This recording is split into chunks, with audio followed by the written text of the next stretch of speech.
Guys, update tayo ngayon. Ito po, after ng bagyo, yan.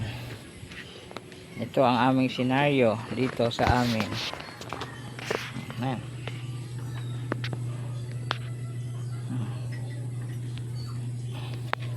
Putik. Yan lang. Yan. Ito ang aming senaryo. Ulan pa lang yan. Buti nga walang hangin yung bagyo, no? Ayan.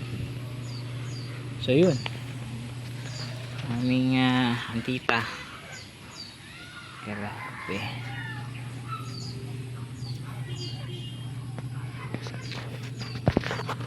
Buti na lang walang hangin yung bagyo. Kung may hangin pa yan. Ha?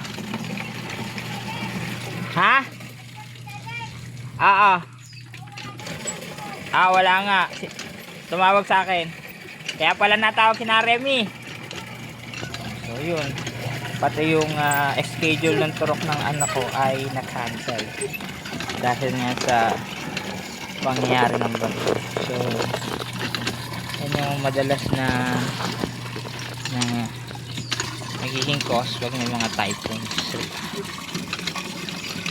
ayan mo. Dumadaloy pa rin yung tubig. Ayan. Grabe. So dahan-dahan lang tayo. At ako nga hindi na nakapasok dahil sa ilang araw kong basa. Asama ng pakiramdam ko.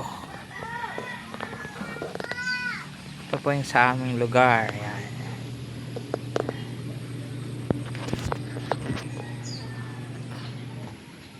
Grabe ang putik. Ay, kung nagdire-diretso pa, ang laking ano ng aming loob. Saan? Sa loob? Pumasok na kahapon, tulog na tutulog siya. Diyan? Oo, sa loob. Doon sa higaan. Pumasok na, dumating yung Shopee. Sabi ako, ang laki na po ng tubig sa inyo, ang bango na. Kaya nga eh. Oh, grabe. Nag-angat na ang mga bangko dahil sa laki ng tubig. Dito po yan sa amin. Sa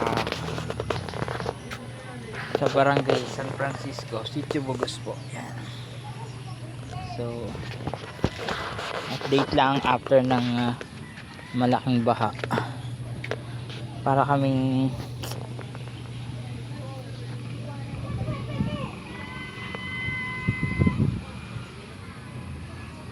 ayun, tingnan sa kabila doon, no? Medyo lubog din doon sa kabila. Tingnan natin sa kabila. Yan. So halos nakataas na yung mga gamit dahil sa tinting putik. Yun lubog. Hala, lalo dito sa kabilo. Ivy dito. Nan, senaryo. May hangin ba kahapon? So yan, aming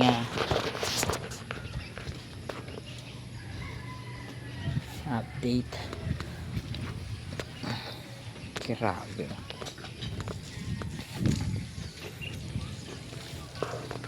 Lakas pa rin pala dito, ano? So nagtalas na dito. Dito mas matindi. Madaming ano.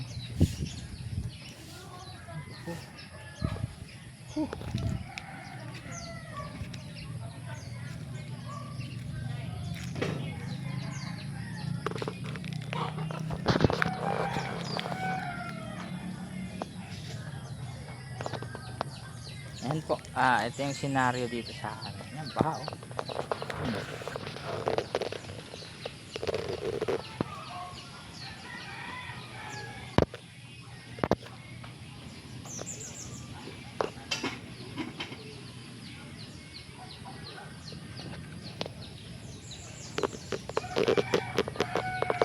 yun lang guys, so update for after ng bagyo. So sa ibang lugar hindi natin masabi.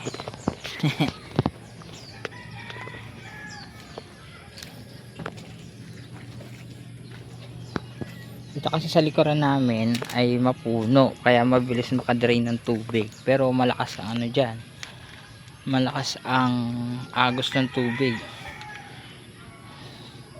Kaya malaking bagay din kasi talaga pag may mga puno. Pag maraming puno, mabilis makakasipsip ng tubig, lalo na pagka ganitong tagbagyo. Kaya dun sa iba siguro kaya din nagkakaroon ng malalaking, ayun nga siguro reason din kung bakit nagkakaroon ng malalaking pagbulusok ng tubig is all because walang mga kapuno-puno. Palad pa kami dito kasi mapuno, yun nga lang ito lagi maputik. So by the way, kami po ay deep well ang gamit namin dito. Yan. Yan ang aming gamit dito.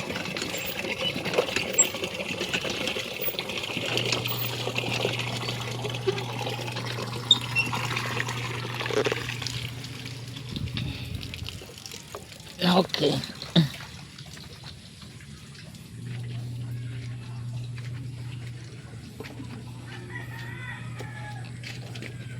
Yeah. So check natin dito sa banda rito. Sa harapan naman namin. Ito sa likuran yun eh.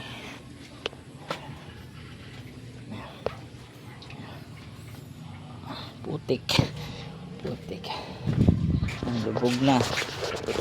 Yan sa kabila.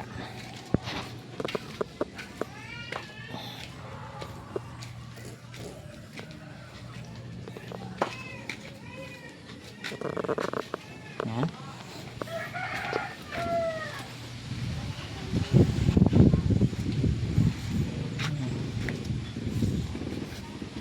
So dito bumabagsak ng tubig.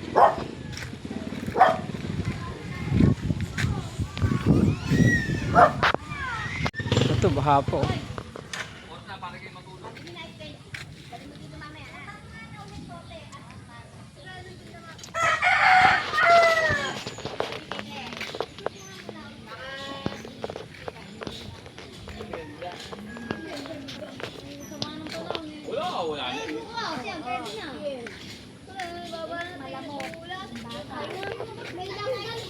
Ano, may tinda pa rin. Marami bang ano, tilapia o bangus naman? walang bangus. Dito sa ano dito sa may San Benito, ang daming tilapia.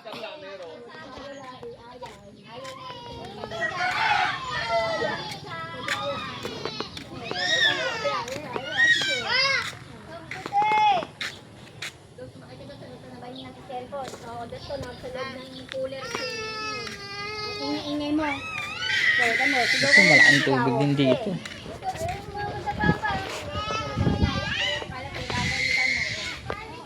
Ito medyo maano na dito.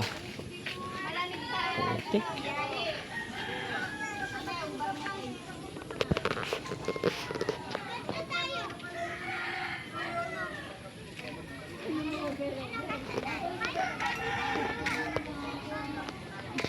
Ano pa?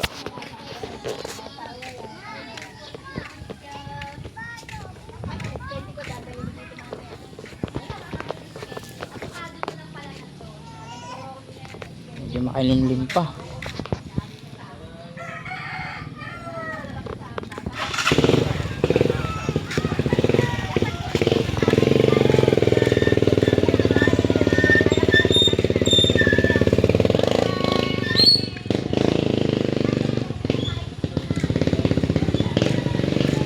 Lubog din tong bahay na to.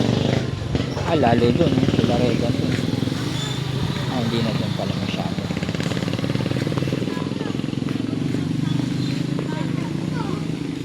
Hindi na.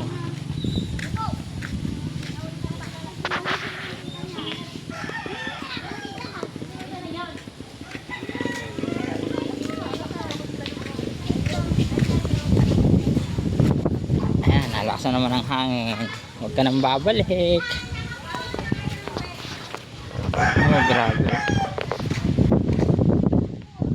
So dito, ito po ang aming lugar. So, nalakas na naman ang hangin. Huwag ka nang uulan. Kalma lang.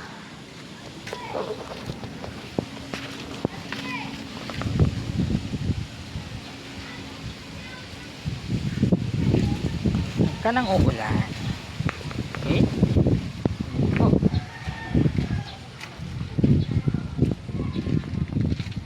Update lang po after ng bagyo dito po sa amin sa Bugos.